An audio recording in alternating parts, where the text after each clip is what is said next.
اینش شترمرغ اکا زینالدین ایده های سالمالی اکا زینالدین تاکسی است. کدام بشناسه این همیش شترمرغ هموای اکا زینالدین تاکسی است. این از کد میزنه.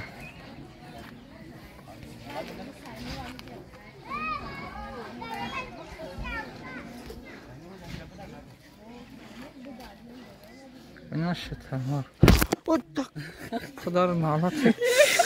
پاد سیمدار افته.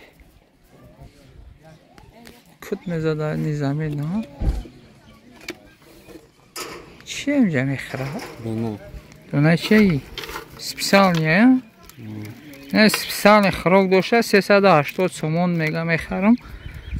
یک ماه نمیبره شده 380 سومون. خراکشه.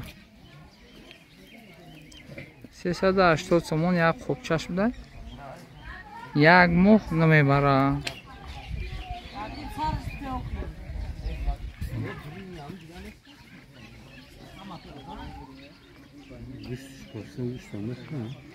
یه گوشت همه خوده یا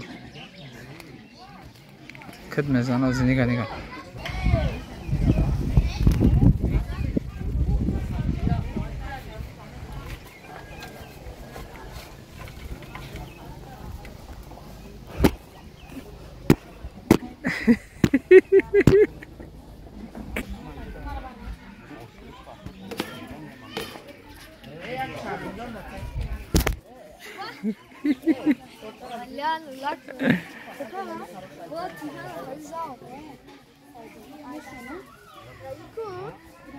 اینا کمش نه 70 کیلو اینا. سال گذشته ما ایده یک بود سینم که کارگی بدیم در یک سال اینا در یک سال 70-80 کیلو وزن گرفتگی.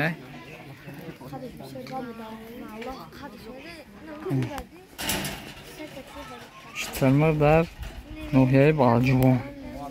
همین روز برای دازو پارک بافکیم دازو پارک دوشنبه نیسته.